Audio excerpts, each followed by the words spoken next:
And I think a lot of nonprofit leaders look at some of the big names in the nonprofit space and think, well, I'm not them, so therefore I can't be me. And I just hope people hear this and they realize, no, you actually, this is the reason you should be you, because people connect with other human beings.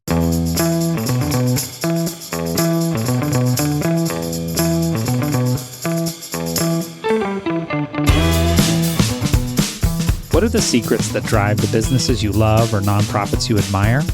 Join us as we uncover the surprising ideas at the intersection of causes and brands. I'm Dave Raley. And I'm Carly Berna. Each episode, learn from leaders of nonprofits and companies that will give you insights that you can put into action. This is the Purpose and Profit Podcast.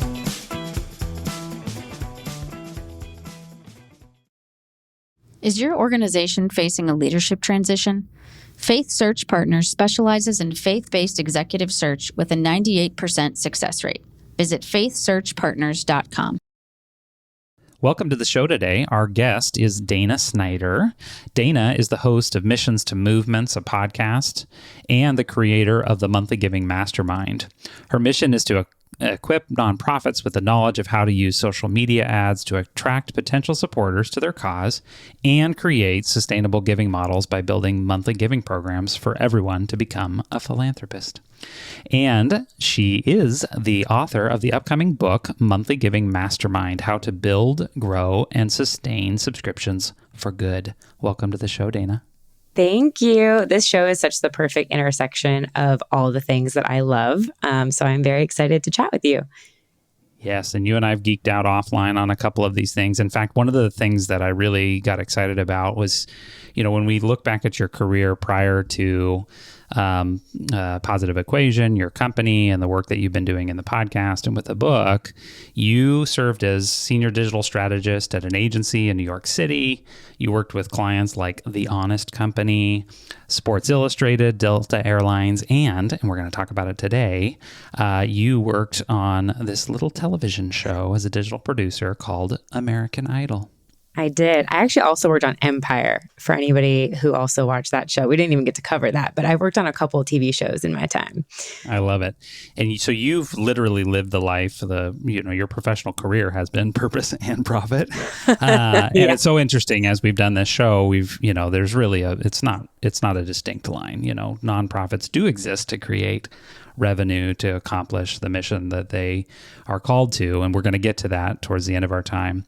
But I want to start with, how does one even get to work at American Idol? Like, how does that even come about? Relationships, literally. What's actually kind of funny, me mentioning Empire, and it's also just, I've been running my own business for 7 years. And so even you mentioning these things feels like, who was that girl way back then doing those things? She sounds cool. But no, when I was at DKC, I had relationships with team members at Fox.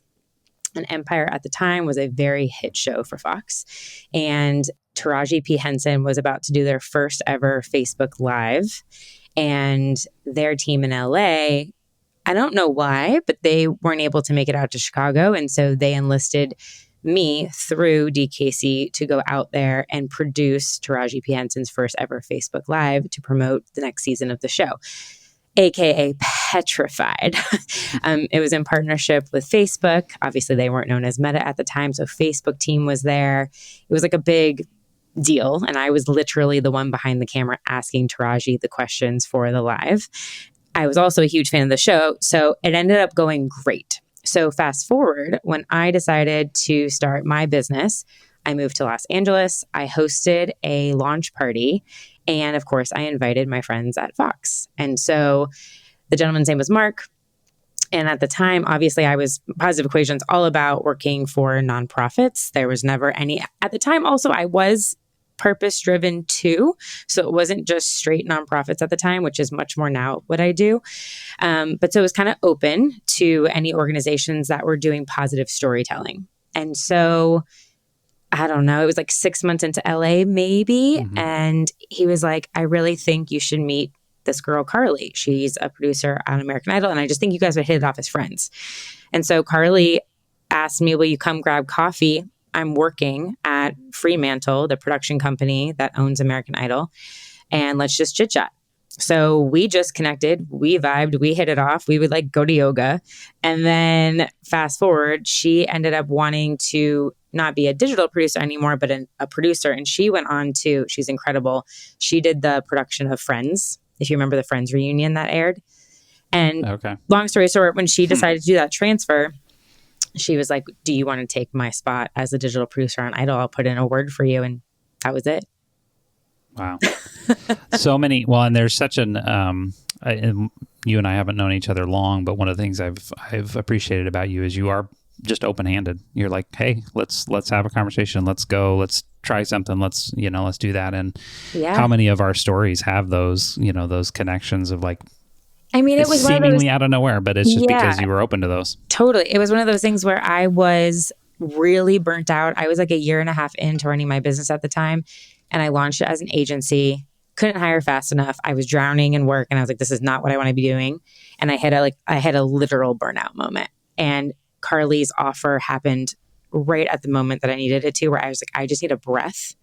And so I ended up like ending all of my client obligations into a couple months into the show, and then just worked on the show for 9 months. But it gave me that time to kind of restart and figure out what I wanted to do. Plus, when you're asked to work on a show that you grew up loving and watching religiously, like, when do you get that opportunity? Like, that was a once in a lifetime thing. Dave, it's funny. Dana and I had a meeting recently. I'm just talking about the whole relationships thing. And I know one other person that worked on American Idol. And I was just like, do you happen to know this person? She's like, I totally know that person. So very small relational worlds when it comes to American Idol, I guess. But we're good friends. And we sat literally across the desk every single day and worked together. Yeah. I love that. So you just talked a little bit about stories, and I know that's one of the things you talk about a lot is the power of story. Can you talk about if there's been a specific moment in your own personal story that has kind of influenced your approach to storytelling, or how you got to this point of really being passionate about stories? I think it's always been being super real. And I know it's like the corniest buzzword phrase of authentic, but I think if you're just really open with people, Dave and I experienced this at the Classy Collaborative when we met up and just had the best, real, honest lunch where the group of us sitting around the table were just so open in conversation and vulnerable to tell stories about us to basically kind of strangers around the table. But it created such a more dynamic relationship amongst all of us that we felt willing to contribute. And I think if we think about storytelling like that in a personal sense, and I think so often as organizations, we don't do that. If we can be more open and if we can lean in with an individual telling the story, and it can have the lens of what's happening in the organization, but if you can come to it as like a people, person to person, versus like brand to person that's reading it, I think that's how in every single job I've ever had, it has been approached that way. I mean, one example of this, because you mentioned the Honest Company, is I wrote a LinkedIn post for Jessica Alba on thought leadership, also petrifying at the time. But that was, right, bigger picture is the company. However, she is a thought leader and obviously a massive celebrity, but it was her voice in parallel that was lifting up brand awareness of the company through what we were doing on her personal platform. So I think she was being open to stand up for something and talk about something that therefore influenced people to hopefully then become passionate buyers and consumers of her products. For nonprofits, how do you, and I'm just asking this from my own personal experiences, how do you have that same authenticity without almost like scaring your donors? Like telling them really what's happening, but without a way that's like, makes them feel like maybe hesitant to partner with your organization, but still being real.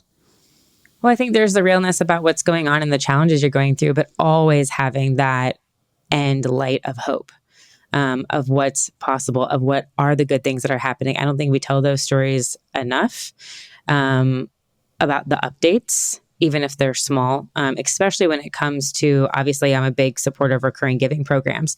And through the book, the Monthly Giving Mastermind, and my programs, I think a really critical part in storytelling is be real about the challenge that you're up against, but how can that individual person across the email, right? Because we are digesting this content one-on-one.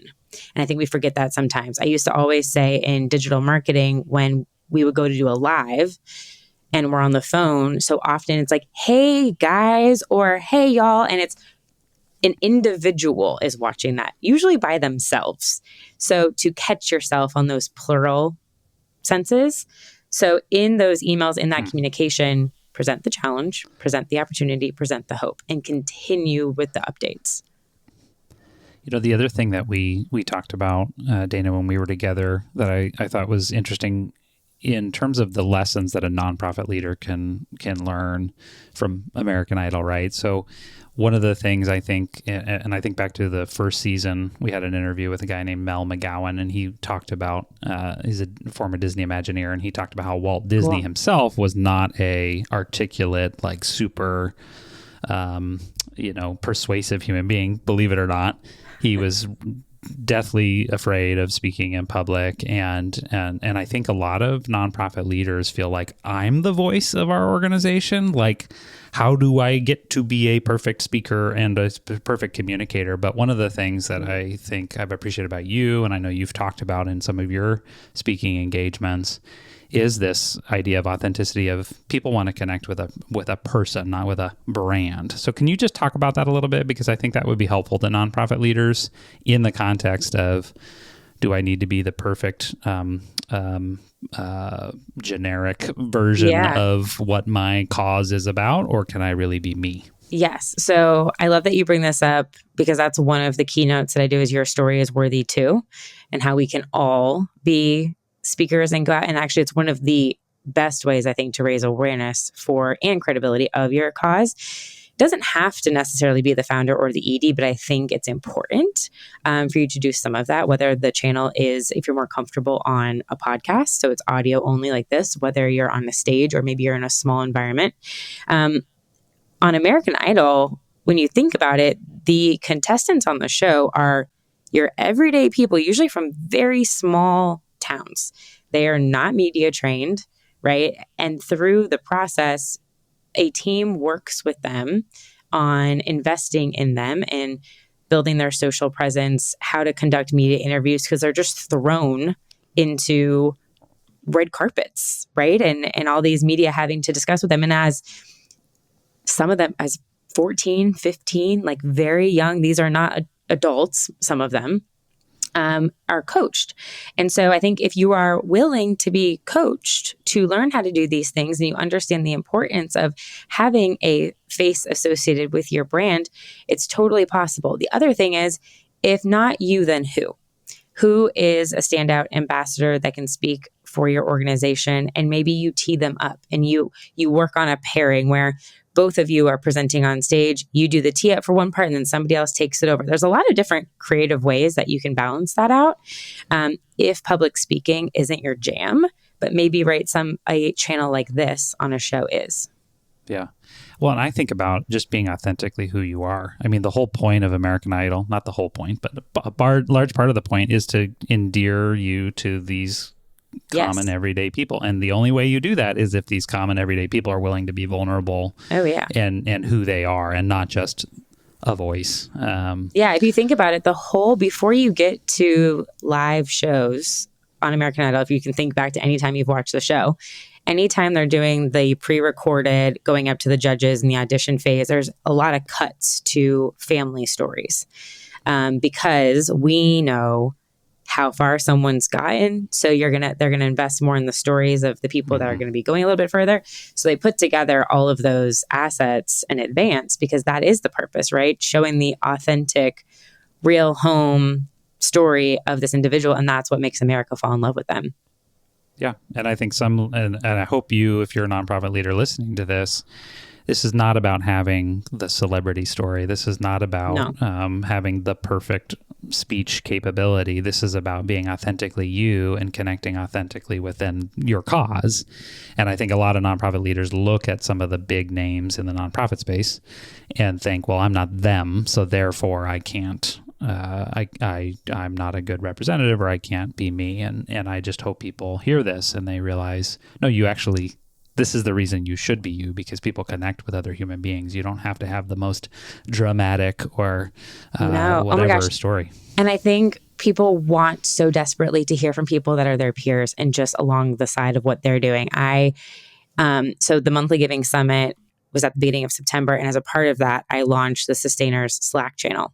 You can still join on my website. If you go to positiveequation.com, you can see details on it. But essentially, I just wanted to place a community where anybody who's building, growing a monthly giving program could get together and chat. And recently, so every single month in the Sustainer Slack channel, I have a live Q&A chat. And I bring in somebody, it was a peer, somebody who is also building a monthly giving program that's had success.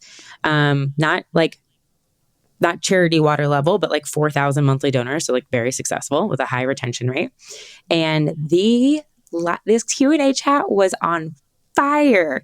At this time, there's like 60 plus nonprofits in there. Everyone was asking questions. The feedback was amazing.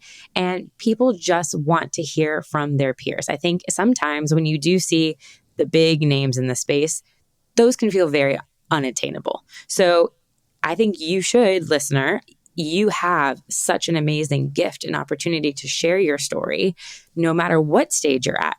For the summit, in the panels, I purposely selected organizations that have a couple hundred monthly donors, that have less than 50 monthly donors, because everyone's at a different place.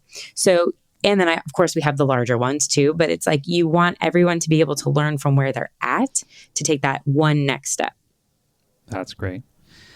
Well, and I heard a quote from a guy who is a pretty successful speaker, and I think it's relevant in this moment, and that is, don't compare your beginning to somebody else's middle. Yeah. Right. And there's different ways you can interpret that, but the idea being that it's not about, okay, well, I can't attain blank, whatever that end thing is, or somebody that's so far ahead, but more to think about what are the steps along your journey.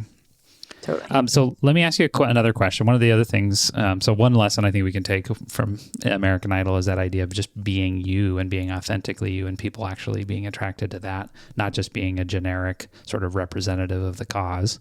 The second thing I thought was really interesting, you told me a story about a certain cultural moment in the media that was happening right around, I think it was the season finale of one of the seasons of the show.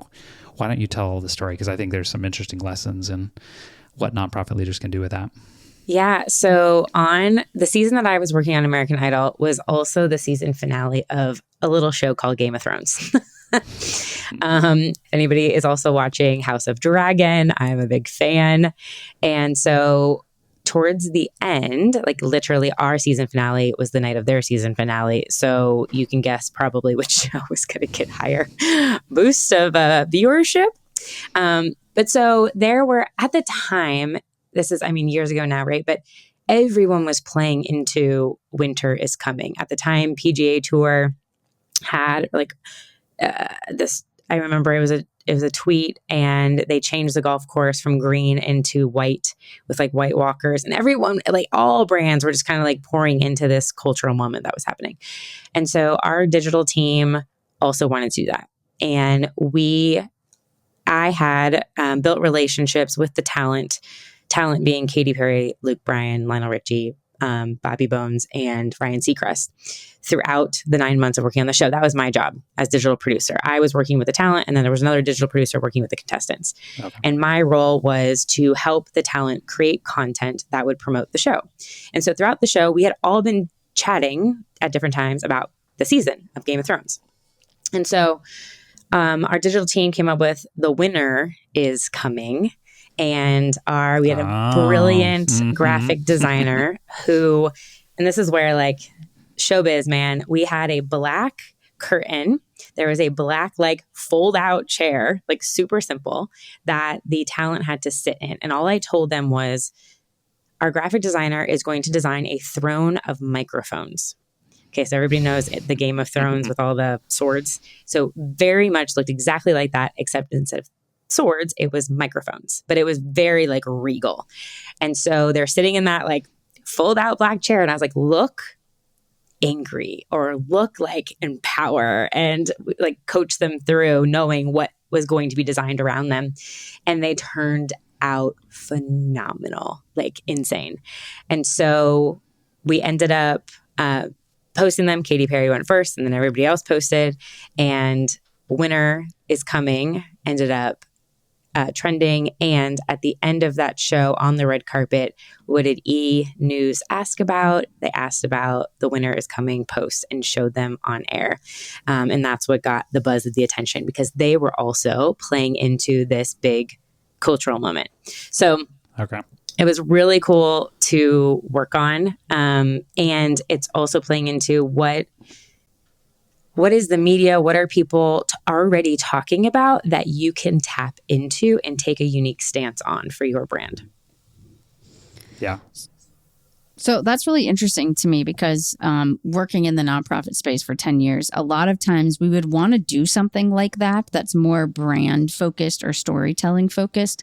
But the question always from a fundraising perspective is like, how do I have an ROI on that? And obviously at American Idol, perhaps you weren't looking for an ROI on that like specific story. Oh, we were. Okay. Brand lift. Yeah. So how can you pull somebody how can you pull eyeballs to watch the show? Yeah. So from a nonprofit perspective, we talked a lot about like, how can we tell our story? Should we do like a mini documentary? And speaking of Charity Water, like I'm sure you've seen, they have this amazing video about the spring. It's like 10 minutes or something. And it does a great job like explaining their whole story. But for us, we never really went and did something like that because of like, how can we turn this into a fundraising ROI? So like you just talked about brand lift, which often in a nonprofit space is not something we measure. So what advice would you give to like a nonprofit that wants to tell their story, but has that like budgetary restraint of like, how are you using donors' dollars and how can we show that this has a fundraising lift?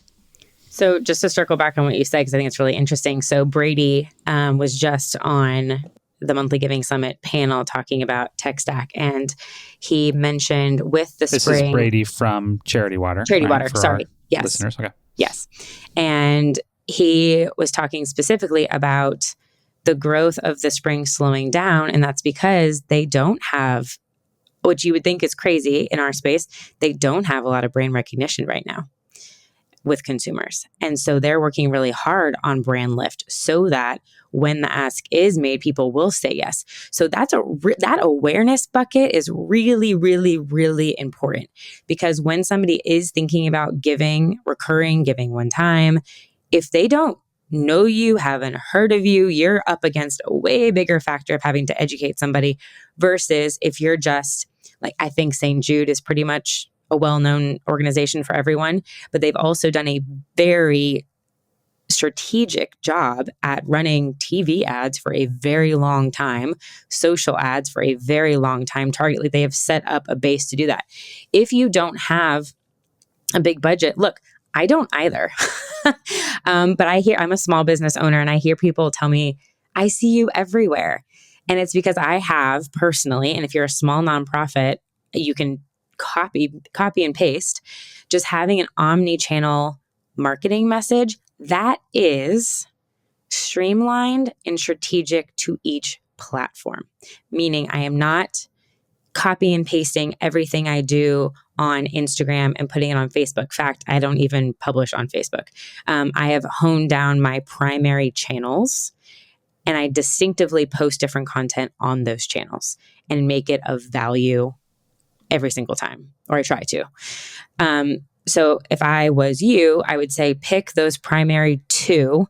I actually just had an RFP that I submitted for an organization that wanted content ideas for TikTok and Twitter and Facebook and YouTube and all this stuff. And I looked at their channels. There was no engagement on Twitter. There was no engagement on YouTube. I was like, don't do these channels. And I don't think that's probably the answer that they wanted. But I was like, your audience isn't here. Like, go focus on the ones where you do have impact. And that's where you can have way more bandwidth, as if you reduce some of like the clutter that you're working on. Does that answer your question? Yeah, just from like a tactical perspective, let's just say like we have $1 million marketing or fundraising budget. Like, what % would you put towards brand versus like, donor acquisition? So I think it's all one and the same, to be honest. If you don't have a strong brand, then I don't think you're not in a right place for donor acquisition. Yeah. I mean, I'm asking kind of a trick question because I feel like in the nonprofit space, often we're pushed on the fact that brand isn't really fundraising, but oh my God, 100%. Great example. So in my book, I quote a podcast episode that I recorded with Paige. She's the founder of the Birthday Party Project. And during COVID, they weren't hosting birthday parties. So they had some extra time and they decided to do a rebrand, refresh the visual of the organization. They took it up a level. It was beautiful that it naturally attracted national brand partners that never would have worked with them. But now she's like, it reflected now who we are, the credibility of who we are, and brands wanted to be involved with us. So you cannot undervalue the importance of good branding and marketing. Yeah, and I think when we look at stuff like an American Idol or whatever, and I think this is a really good conversation because there can be this sort of assumption that what you were doing, for example, at American Idol wasn't about profit, but ultimately it was. It's just you had different metrics that you were driving to. So when you think of storytelling in the nonprofit context turning into profit, talk about how that relates to recurring giving. I know you just finished up the book. It's going to be published here shortly as we record this. As it comes out, it actually will probably be it is out. live now. Yeah. So just give us an example of how storytelling turns into profit in the recurring giving space. Oh my gosh. Well, one, I think the recurring giving aspect is so important for sustainability. Also allowing a diverse donor base to support you, to sustain your growth month over month after month, with high retention rates. And storytelling comes into play from the very beginning. In the book, I share this 5-step framework to grow a successful monthly giving program. And the one that I'll kind of like dive into your question is step number 3, which is call in the believers. And so the storytelling doesn't just happen on like the push side. It starts with even like, what is the copy on your website? What's the story that you are telling on your specific like recurring giving website, so that as people are reading it, it feels like a one-to-one conversation. They are nodding their head. And by the time they click on that button, they have that intent to be a recurring donor, which has such a bigger impact than one time. So there's the actual copy on the page. Another way of storytelling is who you are partnering with. So I think this is a different vein of storytelling, but what are the stories that your donors are hearing about you from like a media perspective? And so in Call in the Believers, I talk about who are your values aligned partners and what's the work that you can do together to have them help build your recurring giving program. And so what I would say to any listener is make a list of your existing corporate partners and send them an email, ask to have a call, tell them about this monthly giving program that you're working on, what's the impact it's creating, and what are the unique ways that they can help support you, and vice versa, for that like win-win-win. And then lastly is to really just think about your ongoing stories. So once somebody is in, they've clicked on the button, you have your partners, however they heard about you, they're invested into your mission. It's how do you have these monthly stories that, again, you are telling in the channels that the donor wants to communicate with you in. So is that blog posts? Is that email? Is that SMS? Is that social media? What are the channels that the story is going to take place on? If you're in nonprofit fundraising, chances are you're juggling multiple software tools, a CRM, a marketing platform, data solutions, and more. Managing this patchwork of systems can be time-consuming and frustrating.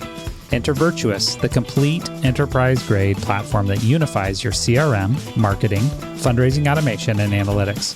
With Virtuous, you can streamline your operations and build deeper, more personal donor relationships that drive increased giving. Learn more at virtuous.org.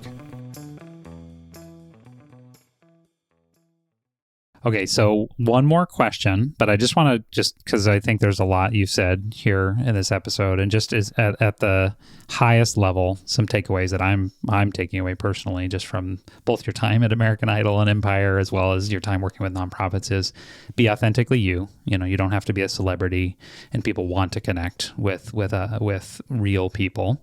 Leverage cultural moments, storytelling and brand can and does drive ROI. And that calling in the believers is a combination of what stories you tell, values aligned partners, and ongoing stories. If I missed anything and you think about it from a high level that you would want a nonprofit or a for-profit leader to hear? I think the one thing that I would just go a little bit deeper on with calling the believers is it's also, and this is what what branding does, is what are the stories that people are talking about you in, right? Like, how is somebody else talking about you versus just how are you talking about yourself? And what do you want people to be saying? And I think that's really important. There's a great structure. It's called the one-liner from StoryBrand that I would highly recommend Googling. And I just went through this with my Monthly Giving Mastermind program, not to be confusing. That's also the title of my book. I also do a mastermind. But this one-liner process really gets people tripped up. It can be very difficult to explain what you do in like a sentence or two. And so to get really clear, and specifically if you have monthly giving, what does that monthly giving program specifically do? And what's that story that you want other people to share about you? That's great. That's great. Well, Dana, what we always like to end our episodes with is a lightning round, some quick questions and Carly's going to ask you those questions, but before we do so, just one last question for me, and that is, what advice would you give, just thinking about your time, specifically on the for-profit side, both running your own company as well as your time at American Idol and at the agency, what advice would you give to nonprofit leaders? Oh man, that's an open bucket question. I would say build your thought leadership, whether that's jumping on LinkedIn, whether that's pitching yourself on a podcast, whether that's pitching yourself for a speaking opportunity. If you're a leader in the organization, figure out what your your amazing story that you have that you can share that others can learn from, and just start to pitch it. Because I don't think there's any way that you can reach more people for free than doing those things. That's so good. Well, and it's so interesting because in the for-profit space, that's just, oh yeah, of course, that's what you do. That's what you're supposed to do. But I can't. Not all. Some. Yeah, that's true. That's true. Fair enough. But I think in the nonprofit space, that's much more of a novel idea. Like, oh, really? I should be pitching my story and who I am and developing my thought leadership. It's like, that's not as common a conversation in the cause-based space. Yeah, just a comment on that. I don't know if you feel this way because we keep talking about charity water. This is like a charity water podcast today.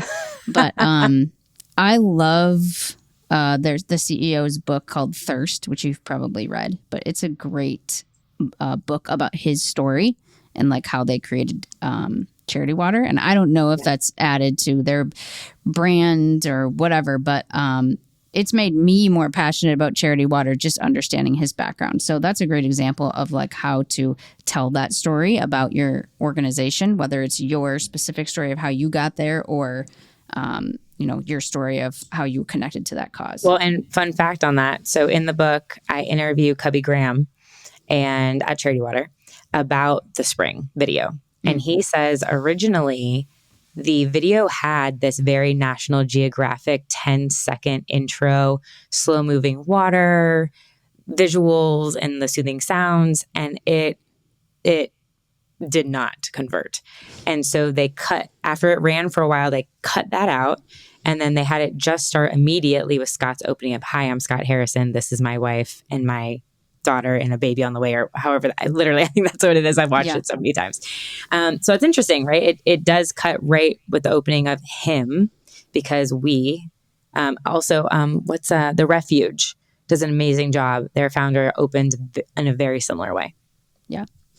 Fun fact, like one of me and Dave's first podcasts of this show was with Charity Water and about their monthly giving program.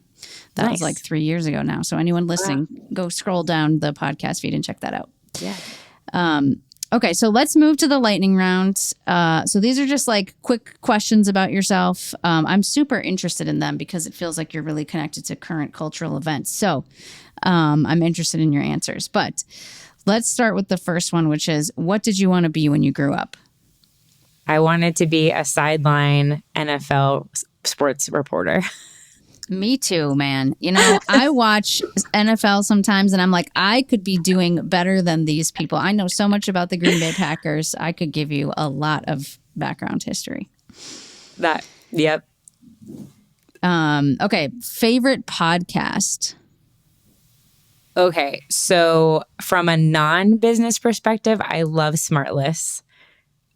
With Jason Bateman, Will Arnett, and Sean Hayes. If y'all want to laugh, it's so good. On the business side of things, someone that I have ended up hiring paying to be in her mastermind program is the Influencer Podcast with Julie Solomon. I think she just has a really great approach to business mindset. Okay, cool. What was the last book you read? I just read oh my gosh, it was it's a historical fiction. It's based off of JP Morgan's Librarian. Is it just called The Librarian? Now I have to look it up. It's really good. I just passed it on to Bella DaCosta Green is the story. It's a true story. The Personal Librarian. It's an amazing book. It's a true story of an African-American woman who had to hide that she was African-American, pretended to be a white woman to be his personal librarian, hid it for years and years and years, and rose to the top of society. Really good book. Good. My sister loves historical fiction, so I'll have to tell her about that. Okay, and this is the one I really want to know based on your background is, what show are you binging on Netflix or whatever streaming platform you listen to? I'm watching The Bear right now. What is that? Oh, you haven't heard of The Bear? No. Dave, have you? I'm assuming it has to do with a bear. No, it's like made its like waves on social. I don't feel hip. Maybe that makes me feel kind of hip that I know about this. The Bear, it's a restaurant show. So it's basically this guy called The Bear. His whole family kind of has that nickname for each other. It's kind of a crazy edited based off of how hectic the back is of a restaurant. His brother passes away and he inherits the restaurant, but he used to work at like Michelin stars, and the brother's restaurant is a piece of crap. But he's turning it into like this Michelin star. It's really, really, really good. Is this a true story or like a scripted? Scripted. Oh, it's on Hulu. Oh, okay. That's funny. I love like true story, like Top Chef, like, reality food shows is like what I love. So you would probably love that. It's brilliantly done. They're in season 3 right now. Oh, cool. I will watch that. Okay. What app do you use the most? Probably Instagram or LinkedIn. Yeah. Okay. And last question. What refreshes and refuels you? Oh, traveling. I love traveling anywhere and everywhere. And just like being in a new culture. Super jealous of Dave's life right now. It is a gift to be able to just inhabit different perspectives, and it's get out of your own head and your own zone, and it's and so just be a little good. uncomfortable. I think it's interesting. I'm from Sarasota, Florida, and I still have a lot of like hometown friends. And when we have conversations, it's so interesting because now I've lived in New York City, I've lived in Los Angeles, I live in Atlanta, but I've also traveled abroad a bit, and just the perspectives are so different. Then I have some friends who have never left, or definitely like don't really travel very much. And so they're always like eager to hear like my perspective on things. And they're like, why do you think that way? And I'm like, well, I've met or I've heard these stories of and right. It's just like, it makes such a profound difference, I think, on how you approach life after you do those things. So good. So good. Well, Dana, we're so excited. Thank you for being on the show. It's been a while coming. If folks want to find out more about you, more about the book, more about the mastermind, where would they go? LinkedIn's the best place to find me, just Dana Snyder. And then all details on the book and the mastermind and replays for the summit will be on positiveequation.com. Awesome. We will include links in the show notes. Thanks, Dana. You. And thank you for listening to the show today. I hope you've learned something. I hope you've benefited and that you've had your perspective challenged and enhanced. And until next time. We're grateful for our partners this season, including Virtuous, a software company committed to helping nonprofits grow generosity. Faith Search Partners, an executive search firm specifically for faith-based organizations, and Imago Consulting, an advisory firm that helps nonprofits and businesses grow through innovation. For more episodes, find us wherever you get your podcasts and be sure to subscribe so that you're always up to date. Would you do us a favor? It would be great if you would rate the show and leave us a review. Your feedback is so valuable to us. Follow the show on LinkedIn, or you can reach us at our website at purposeandprofitpodcast.com. On the site, you can also sign up for our email newsletter to get updates whenever we launch a new episode. Thanks for listening.